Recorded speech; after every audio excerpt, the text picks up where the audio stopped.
start to go off. Anyway, Do you like those Apple Watches? am I not supposed to say yes? No, I'm just like curious because I feel like it would be too much for me. It's a lot. I like that it's a lot Okay. because I will get messages about business-related things that I do need to respond to right away. Like right away. Okay. I know people who have answered phone calls for business calls while they're in the shower on their watch. To me, that's a little too much. That's a bit much. It's a bit much. They do get more money because of it, because they get the job. So it's just a matter of how much, I how can far just- you want to go down that road. I can just imagine somebody giving a call and you just hear, "Hey, Well, how I you think doing?" I think they stopped the shower. Oh I think my they stopped that, but God. they did say when I was told this story that they were very cold standing naked in the shower. Yeah, that'd be very wet. odd. With, But they made a I sale. take my watch off. In Yeah, the shower. I appreciate knowing that. So I know that when I call you, you won't be No. naked with You suds will. all over you. That'd be kind of odd. Anyway, let's start the podcast. Ready? 3, 2, 1. All right, hey everybody. This is Cameron AB, and I'm here with my friend Matt. So Matt, just tell a little bit about what you do and who you are. So, I'm Matthew Hamilton. I am a portrait photographer in Philadelphia. I mainly do headshots. I did your headshot. Mm-hmm. Very nice, by the way. Thank you. You did a very good job. As well. Thank you. So that's what I do. This is actually being filmed in my studio. But inside this smaller studio, there's a massive building of other Huge. thing that goes back to about a block long. And there's a recording studio, there's a film studio. It's kind of a whole arts based thing. Yeah, and right here where we are is the Rittenhouse Filmworks. Isn't that the largest sound stage in Philadelphia? So Rittenhouse Soundworks. is the largest recording studio. Got it. I'm not sure about Filmworks. I'm not sure where they are. It is very large. Yeah. But it's definitely one of the bigger ones. So there's not a whole lot of things that are at this scale around here. Right. Yeah. Right. And I think I bet you that's kind of hard because of location and real estate. Just it's so Yeah. expensive. Yeah, in this it's area. a little pricey. Yeah, just a bit. You definitely couldn't do something like this downtown. No, absolutely not. There's or like in Kensington, Fishtown, Yeah. where there's giant warehouses that are sold for millions of dollars now. Yeah. But we kind of got into this neighborhood at the right time, where things. Who do you mean hadn't- we? So my family. So Oh, my okay. family, we own the building. Okay. We own the businesses. We have other people that we work with inside of the businesses.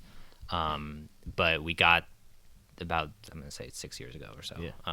which was kind of it's slowly changing the neighborhood. It's starting to become Fishtown a little bit. Yeah. Germantown is a very interesting place where there's so much history on these streets, and so you kind of have a really big duality here. I mean, I actually went to school at Germantown Friends School, literally a couple Yep. blocks away, so I know this neighborhood. That's pretty well. that's a very different, crazy Yes. situation Yes, with that. How yes. that is there in this neighborhood, and it has been there for a very long time. hundreds of years actually. And it didn't always. The neighborhood was not always this way. So Matt, segueing, how did you get started in photography and right now portrait photography? So I actually started out doing video work. I was still in high school doing video work, and I would go home and people would pay me to edit videos. Shut up. No, it's amazing. It's an amazing story. Keep going. So whereas a lot of people my age were focusing more on school, which I did. I was a good student. But I had this whole side thing that I was doing. I knew from a very young age I didn't want to go to college, as I think more and more people are discovering, and then as entrepreneurship and all that sort of stuff is becoming big. You're right. Which I didn't do this because I thought it was cool, which a lot of people do. I did this because I needed something to do after high school, and I wasn't going to go to college, so I might as well do what I wanted to do. Yeah. And what you were already doing. What I was already and doing. And you were making money. Right. Before. Not a lot of money. But you were still making money. Yeah. And most kids in high school today are not, making a whole lot of money. They're usually just school, or maybe they have a side gig at a whatever. The pizza place or something. Which nothing wrong with that. It's just there's no docking at all. I had this creative outlet that I was lucky enough to be getting some money for, and it wasn't so much about the money at that point. It was because I like to do it. And I just, the money was extra. So I did video work for a while. Okay. I'm going to say a while, but it wasn't even that long ago. A few years. And funny side note, that's actually where I met the people that we started the film studio with. Oh. So I was on a film set, and I latched onto a few people. It's a small world. And then, that's for sure. And then it happened. So, I mean, over time, it's kind of became half photo, half video. Then one would take the lead. Then it was like a little race, and now it's 90 to 95% photo stuff. Gotcha. So going back to, you decided not to go to college. Now, there are a ton of people who are going into all sorts of film programs, all sorts of photography programs. Do you think getting on the ground floor and really starting to work on your own craft right away during high school and those considered college years, did that pay to your advantage? Instead of becoming 22, having $100,000 worth of debt, and then going into that is definitely an advantage. And again, I'm not bashing college. Right. Some people need that structure. My brother went to college. He needed that structure. He chose his high school because that's like his friends were going to the same high school. Like that's just the type of. It's a different type of person. Yeah. I needed some. I like structure is good. I needed some structure, but I was self-motivated enough to do what I wanted to do. Yeah. And make it happen. And you were aware of what you wanted to do earlier. Right. Correct. And honestly, I don't know if in another 30 years I'll still be doing this. But maybe I will. Maybe there's maybe it'll deviate a little bit and it'll become a new thing. But I do think that having a little bit of experience of getting to know where you want to go in those early years, I think it's kind of crazy to go out of high school and kind of just you're supposed to know what you want to do. Yeah. I don't know how you could know what you want to do. I didn't know. The only reason why I knew what I wanted to do was because I was already doing it earlier. Yeah. Like even in middle school, we did like a movie, an 8th grade movie type of thing, and I found that fascinating. I found the editing process fascinating that we did with the teacher. So, you got fortunate in that you kind of stumbled upon something that you that's good at and you love doing. Right, which is not the typical way to go. So. You have worked with a ton of other creatives, both audio, visual. What do you think could work for somebody who, let's say, didn't have that kind of scenario like you? Should they go into a program? I think that or dabble. I think internships are pretty big. Internships. We have interns in the recording studio that I work with. There's nothing that people say this all the time. There's nothing that's going to replace actually being there. I find it cheesy, but it's actually kind of true. I learned more being on those film sets than I would have learned in school. I mean, it's hard to talk about, but it's kind of a fact at this point. Like we have students that come in here that have never seen a recording console, never touched, like asking us like there's a 2K light, like what is that? It's like, well, you're in year 3 of college. You were spending so much money, so much time, and you don't even know what this is. And my issue is so much of the stuff is digital and is going hand in hand with the latest technology. Mm-hmm. And so what kids are learning, I'm going to say kids because I know. you know, This is why I'm starting to cringe. 'Cause it's like I'm, gonna be 24 soon. Like I'm not old. so people in college currently are learning practices that are basically going to be outdated by the time they graduate. True. In True. certain ways, like a certain lot programs. of technology moves very fast. Yes. So I think that, to your point, it's very good to get an internship, get some, to see what people are actually Right, using yeah. in the real world. Yeah. right. And it's not just about the gear, but it's also about the relationships and the Yeah, all that sort of stuff. absolutely. So going, actually, that's a great segue. Going into relationships, Mm-hmm. what have you been doing recently in order to kind of not just give yourself more experiences, but to kind of broaden your net on what you do and who are working with? There's always people coming through the studio. Mm-hmm. Whether it's bigger name people versus and also just like my photo sessions. Like I'm Right. meeting people all the time. Every day is a new person. So you never know where that's going to lead. When I shot with you, I didn't know I was going to be doing this podcast. But Neither did I. So you kind of never know, and the bigger you have that web become, and the bigger you let that allow yourself to meet new people, you the more opportunities you have to be a part of things that you actually probably want to be a part of. Right. So back to that story about being on the film set, like I didn't know, my parents probably wish I didn't, because now they had to buy all this stuff. But like because I was there and because I met these people, now we have formed a business with them, and it has created more opportunities for us and in a lot of ways. Yeah. Now, a lot of people who might be listening to this are creatives of any different walk of life. Mm-hmm. To me, what I'm learning is there's so much more that one has to know about the business side of any sort of You could creative say that. endeavor.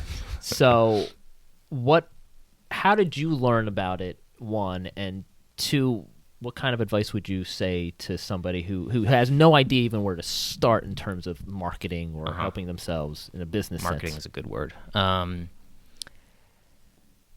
That's a loaded It's question. a very loaded question. So, in that high school time period, if you asked me for the definition of marketing, I probably wouldn't know. At that time frame, people usually don't know. Right. So I had no way of knowing, or I was not at all focused on that. I was focused on, I like to do this, and I think that's a good place to start, and that's usually where people start. Right. I slowly over the years became more engulfed in that world, and I would say I'm even more focused on the business side of things nowadays. Once you get your technical stuff ironed out and you get the I do creative shoots and every once in a while to reinvigorate that stuff, and that's good. But I would say now it's mostly marketing, business, branding. I hate that word, but a lot of people use that. I just think it's Because it's kind of like you're burning, like your branding. Yeah. I think maybe a misuse of the word brand, Yeah. using imagery. Right. And some photographers that I know, they call it personal brand, their personal brand, Yeah. which I it's very in. It's very in Yeah, this now. is something So everyone's talking about. I sometimes use it myself. But so now I'm more focused on that stuff. Gotcha. And I think that's how you take your thing, whatever your creative endeavor, and you said there's, you alluded to that there's lots of different types, how you take that to the next level. So you can only do things for so long and if you stop making money doing them, you're not going to be doing them anymore. Right. So, which is the case with a lot of arts-based things that you just, you lose it. Yes. So in order to hold on to that, I put my focus there and I focus heavily on it. That's great. And so with all you're doing right now, where do you think you'll be in 5-10 years, or you're not even thinking, but you're just I'm really trying to focus on the day to day. Where do I think? I mean, things move so dramatically, so fast. So in what sense? What do you mean? I mean, we were kind of alluding to how we're both pretty young, but things Right. have changed a lot, I Yeah. assume, especially for me. So things have taken like jumped many steps pretty fast. Gotcha. And there's nothing bad about that. It's hard to be prepared for something like that because you can't prepare for it. Can't. But so I have no, like, I hope it's a good place. Wherever that is. Well, I think if your intention is good, it Mm-hmm. will ultimately become that. You may not know all the details of it, Yeah. but There's no way to know. the there's no way to details. know. There's no way to know. Yeah. But there's always, a lot of people try to strategize and try to, 5-year plan. 5-year 10-year plan. plans, or just kind of Yeah. know where space they're going to be at. Me and my brother make fun of 5-year and 10-year You're not plans. even Yeah. there. You're just. It's cool to have an idea, like a vision board. Yeah. Almost, about vision boards. Yeah, I know about them. Yeah, I've heard of Yeah, them. yeah. I don't do them, but I know that plenty of people that, love that. Love doing and, that. And that's their That's their thing. You're just operating. I have goals. Yeah. As you should. I've come to, even in the last 6 months or so, try to take goals on a smaller basis. So I have monthly goals, Gotcha. and I can easily check those off as Yeah. they go. I even started to do daily goals. Oh, I'm one of I those. like that. No, I no, love but that. like I will lose track of what is on my mind of what I want to do, and not only that, I'll lose track of what I already completed, so that I don't feel horrible at the end of the day thinking that I didn't do anything, because literally I've forgotten. I forgot from 10 a.m. what I actually accomplished. Yeah, I suffer from the same thing too. It's kind of scary, And it's actually. like micro moments. Like you walk into a room and you just forget why you came in there. Oh, or, yeah. Or like you're on your phone and you should have been doing something else. My phone has been a huge distraction. Yes. I at the moment I probably have like 5 reminders I put on my phone. I'm a huge reminder. Yes. God, I love that app because you're just like, I know I'm going to have about an hour's worth of time at this time of the day. Let me set a reminder just before then so I can think of it and do it. And the thing I love about it is that it always keeps reminding you, like every 5 minutes or an hour or however you That's set funny it. because we were just talking about the Apple Watch and that. Yeah, And yeah. you thought that was too much. It was too much. But that's pretty intense what you're describing. Because sometimes I just forget things. I'm like, I have to send that interview. I have to send an email. I have to go pick up something. Like I will just forget. I will about put it on. I'll bring it down a little bit so someone. I have a lot of devices. As a part photographer should. Part of my job. I'm gonna use that excuse. It's part of my job. I have a phone. I have an Apple Watch. I have multiple computers. Yes. When all of those are synced up with my reminders, that thing is going at That it. must be intense. Everything's I- dinging at the same time. Yeah, Just- it's a little rough, but it does help. I don't know how much help it does versus hinder, but it works. It works. Yes. Technology is wonderful and terrifying at the same time. Absolutely. Yes. So, do you ever shoot film? Wow. I didn't see that coming. I Anything's possible on this podcast. have a Polaroid camera up there. Whoa. What is that? That's as far. It's like it's hidden somewhat, but I did latch my eyes to it. I don't on a regular basis. There's nothing wrong with that. Nothing wrong with the people Nothing wrong. that like to do that. For an ease of use of my workflow, it does not cater to that at all. Makes sense. Like, not even slightly. But I know some people they love the look look. of film and they just do it for like passion projects or for their own. I'm going to be the fun. most. This is going to be the most millennial statement ever. Oh God, here we go. Photoshop exists. Photoshop. I could do so much more with that than I could in a dark room. Gotcha. I can. Yeah, it's true. I can. It's true. I've worked in dark rooms. I took plenty film photography classes. and I like parts of that. It's not the way my sessions work. It doesn't cater. No, to it doesn't cater to no, that. as you might know. Like, Yes. could you imagine? Could you imagine? Oh my god! With you the wouldn't be able to amount- see them. with the amount of photos that you would Yeah. take in a session. You wouldn't be able to see them. How you many is wouldn't- like 200? Oh, easy. Easy. Yeah. You have to change the roll every like 20 the shots. cost of Yeah. every 36 I don't shots. I or don't know whatever how it is. photographers used to do it.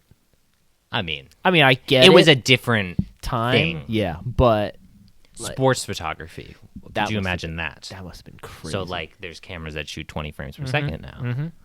That's a little different than It's a little you have to time things a little better. It's just it's a different It's thing. a very different thing. I know get people are probably like the kids these days. it. Kids these days, back in my day. No, although I really wonder what technology now is going to turn into, because so much now is being shot on our phones. Mm-hmm. So much of our devices that we hold, in our pockets every day are getting better and better video quality Mm-hmm. and picture quality. I think that the skills in order to shoot good video and photo are always Shoot good. going to be needed. Yeah. Like knowing what light is, Mhm. or how to use light, Mhm. and knowing angles and knowing ISO and all those little things. Yeah, and you won't need to know that with your phone. When I first actually took that step to hey, actually, I kind of want to do this. I was talking with a neighbor, and she was a photographer. I think she shot weddings or something. And I had that question. I was like, is this a thing? Do people still hire photographers? Yeah. And this was years ago. Before, phones are good now. Phones are Real good. good. I shoot 4K on my iPhone 8. Ooh, And that's not even That's the not even- best the one out there. gee, I know. impressive. I saved a few bucks. So, and she probably was a little offended by me asking her that. But she calmly and said, yes, it is. And that has been proven right. And obviously I'm able to do this as a living. Right. So I do think that will always be a thing. It has changed a lot. I know people who have shot weddings, and there are guests that are right next to them with their phones and stepping on their toes a little bit, and that's a little annoying. But it's not. You're still, you're still getting hired for the job, Right. So that's good. Still getting paid. It's not. We're not quite there yet. No. And it's so interesting now. Photography. There's always the feeling oh, I can shoot a good photo. I just don't have the time to really know how to do it, so I'm gonna Yeah. require an expert at it. Yeah. Or I don't have a room in my house to dedicate for a backdrop or something. Yeah. Right. But there's so much. I'm gonna be such a photographer by saying this. There's ahead. so much more than just You the are gear. a photographer. There's so much more than just the gear. Some people that I talk to will tell me that there isn't. Some potential clients. Those are not the people that hire me, but there are plenty of people that still do. Let alone pay, money for it. So it's, the interactions with the client, there's the client experience, as Right. you would say, which you are not going to get in your detached garage No. with a backdrop with your phone and selfie mode. It's not going to happen. It's a whole service, pretty much. Front to back. Yes. Yes. Yeah. And sometimes that service grows. Sometimes they come back in for other things, And that's why I feel as if a lot of people who are going into film and photography don't understand that it's not just, okay, you can take great photos. That can only get you so far. That can only get you so far. You need to be relatable as a person. They're not just buying your photos. They're also buying what you do. They're buying into you. Into you. Yeah. And they're investing into you. And So that trust. comes back to that marketing thing. Exactly. If you can have a strong enough marketing arm to your business, people will buy into you as a person. You will become known as that person.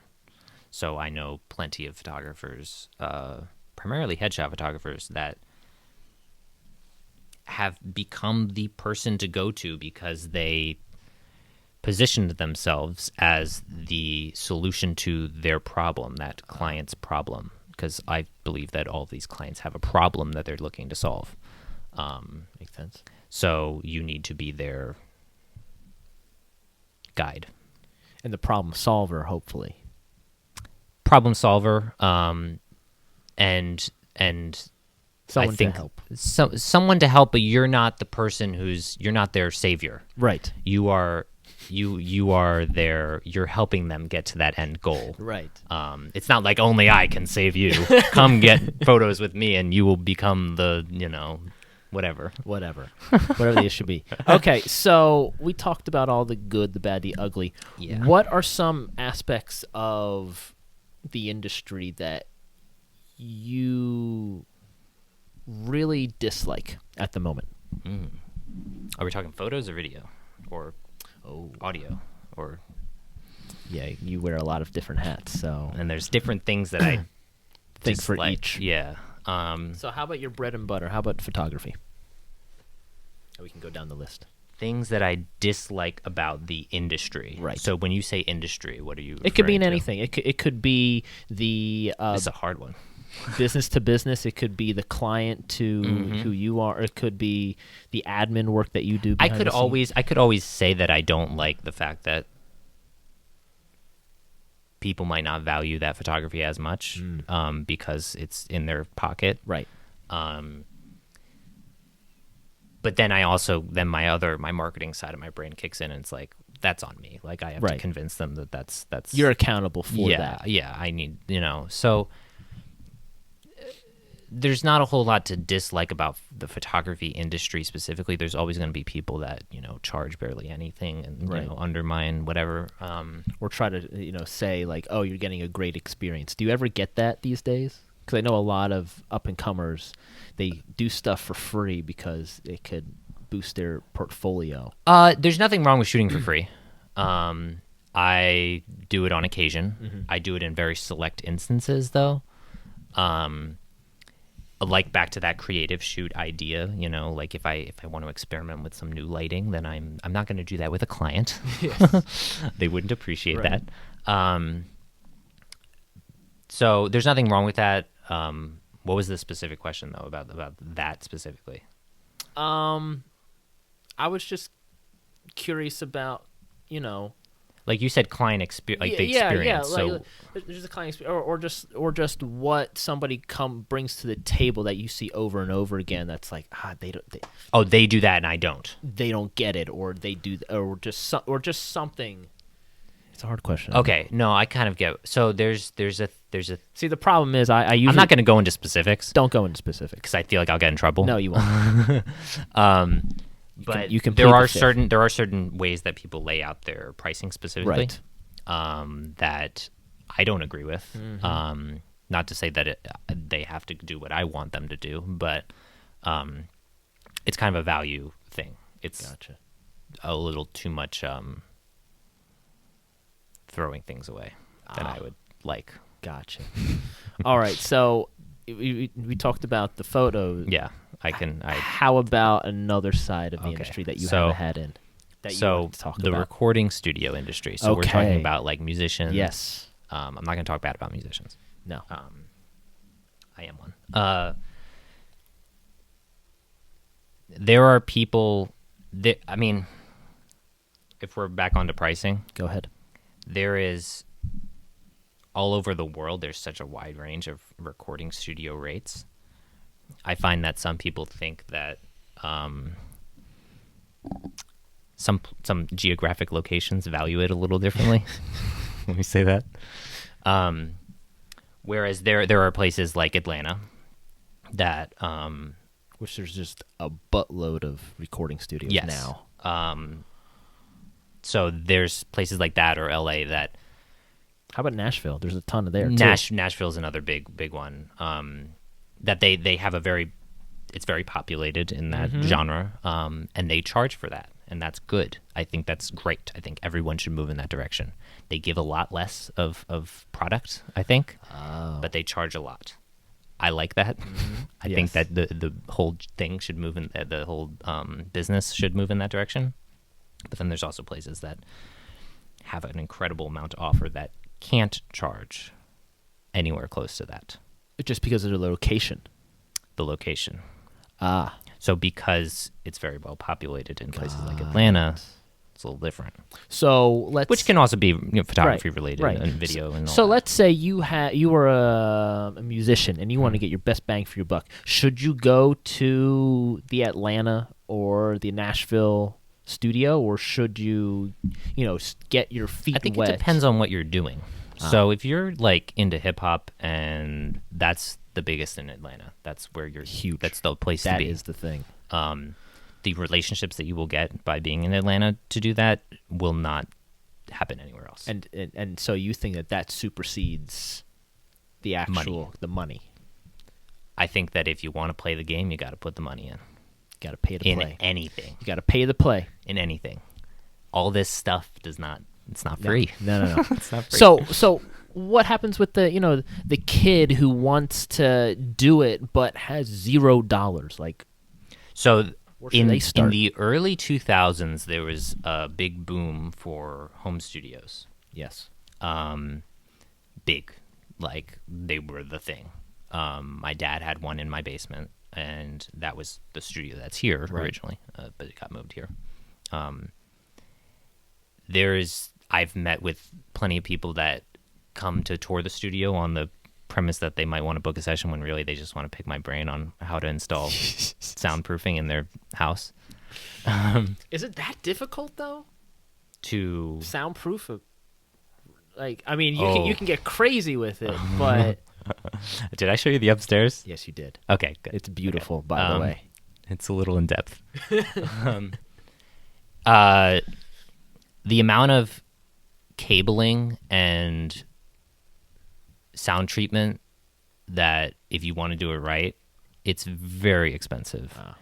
And to hire someone to do that is very expensive. There are certain pieces of material that you don't use in day-to-day life, but you Right. do in a recording studio. That is very expensive. So yes, it is very difficult. Because a lot of people might just look and be like, "Oh, this is a bunch of foam that you can put on the walls." I and mean, just kinda right do- above us, there's foam, Right. And that is just foam. That is You can't glued see it, but- onto a piece of Luan that is then nailed into the ceiling. Right. That is the most DIY thing. DIY. So do you think that somebody starting out, let's say they want to make a really good product, really great EP or album, should they Go to a recording studio. Yes. go to recording studio? But more specifically, should they scrimp and save and get a second job to save, or just kind of find a side hustle to make money, or maybe they can offer their services to, let's say, the studio in question? In relation to making their record. Yes. Like, hey, I will clean your facilities if I can get 20. What I don't know, because that's what Prince did, from what I heard. Really? Yeah. Like he was a studio intern. He was an intern, or he did clean the bathrooms, and he was able to get just a little bit of studio time, and that's how he started. So we do have internships, and those interns do clean. Yes. And they do get a lot in return for Good. that. I think so. And obviously they think so because they show up. Yeah. So I do think that there are certain levels of you are going to have to put some money out to make things happen. Yes. Whether that is building out your own home studio or there's like, I don't know if this is a common saying, but buy once, cry once. Is that a common. It makes sense though. It's kind of like ripping the Band-Aid off. Yeah. It just yeah. like just get it over with. Yeah. Have your bank account go to close to Zero. 0 and not below 0. Not below 0. Don't go into debt. There's enough debt out there.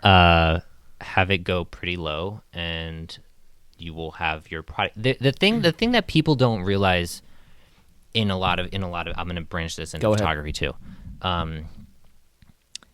You are using the photos to sell yourself, whatever that might be. That's a weird way to say it, but and you will make money from that.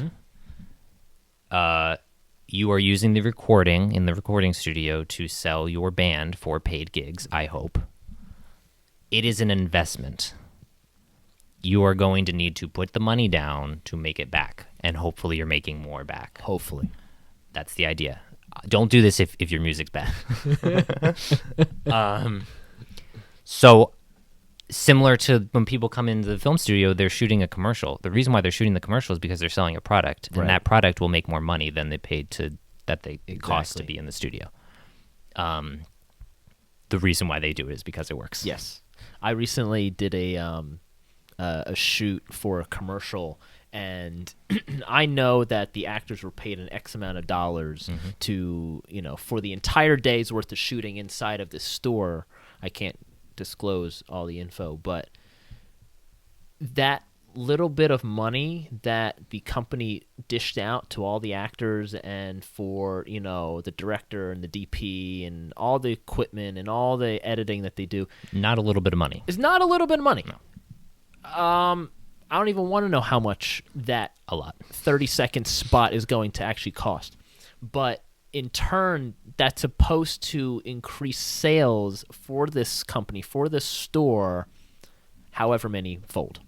However much. Yes. So, and I've seen those numbers, and it is a lot. It is a lot. More than I could afford, more than most people could afford. But these are companies that can.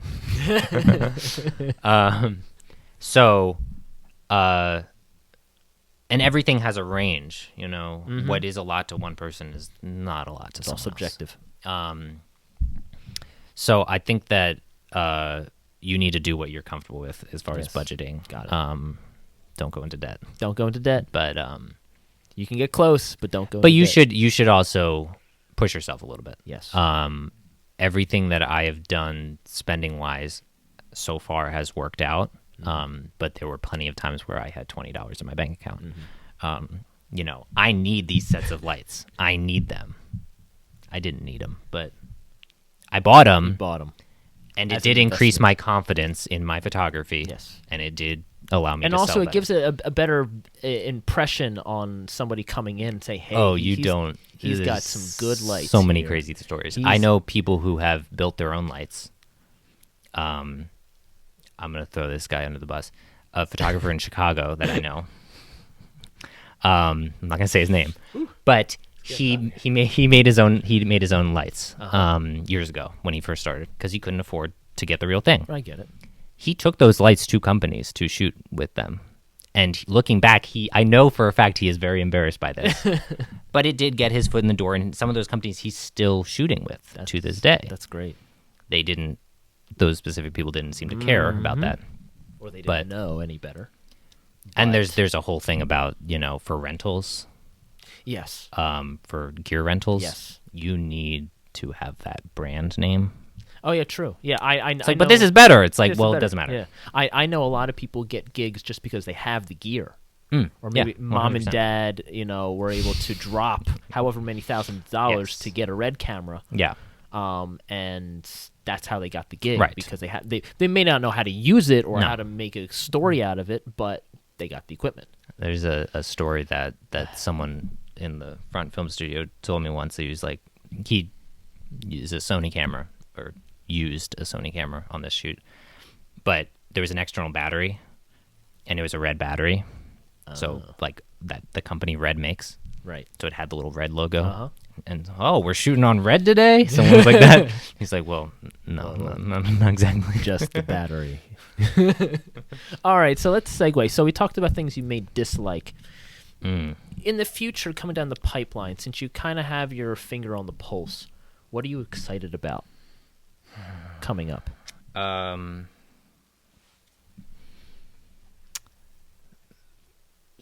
I'm excited for growth. That's so vague. Yeah, what do you mean by growth? So Raw. Yeah. I mean that Growth. I think naturally over time you grow, both personally As a and person, as yeah. a business. Yeah. Obviously, if you go bankrupt, you're not growing. But Pay the bills. but I believe that over time, the businesses that are here will grow. Yes. Just because of time and also because we will put in the energy that is required. Yes. So I'm excited for that. I am working with a series of photographers on marketing. That's cool. That's something that's new. Like you're teaching, or is this? I'm not a teacher per se. Right now I'm a helper Got it. to the teachers. Teacher's assistant. But I'm more of a producer or an editor for that. But I think that will grow. I'm very confident in that growing. So that is big, and that's more obviously catered towards photographers specifically. Not to say that these tactics that we're using are not useful in all businesses. The way this came about was literally treating your photography business as a real business. It's a wild thing Yes. to think about. So these guys became entrenched in marketing and business as companies like Wawa and Nike and all of that type of thing, like what they do, and they're bridging that gap into photography. Great. Nice. So Yeah. I like it. That's exciting, actually. That's pretty damn exciting. All right, Matt. So, is there any other nuggets of advice you would want to give to a creative before we wrap up? So, it's really easy to lose your mind being creative. I think my dad always makes the joke is that people went around the circle. Like say you're too crazy. You went around the circle and now you're sane or something like that. You went so off. So you went came so back. you went so creative that became- maybe you ventured down this road and went into full on crazy. So don't go crazy. It's hard to not do, but when you're creative. But no, you should have some level of sanity to you. So treat your business, if you have a business, like a business. Like a business. Value your own work. Got it. Because if you don't value it, other people that are trying to buy it won't value it at all. This is very true. And have a good time. Don't take things too seriously. Obviously, if you have a rent bill, you should take things pretty seriously. But I have found that recently I just need to take a deep breath sometimes and just let things happen. Let it do it. All right. So, Matt, where can people find you if they want to reach I'm right you? here. Where's here? Website, So, social media, where can they find you? I think in most places it's just M. Hamilton Visuals. So my name is Matthew Hamilton, so it's M. Hamilton and then Visuals. So mhamiltonvisuals.com. Instagram is M. Hamilton Visuals. There might be one social media that didn't allow that many characters, so it's one absent or something. But that's where I am. Gotcha. The recording studio is Rittenhouse Soundworks. Yes. So RittenhouseSoundworks.com. The film studio is Rittenhouse Filmworks. So RittenhouseFilmworks.com. I manage the recording studio. So All right. if you call the recording studio, I'll answer. You will. Maybe. I don't know. Maybe. Or maybe one of the interns. All right. So thank you so much for taking some time out of your day. Thank you for having me. And everybody, have a good one.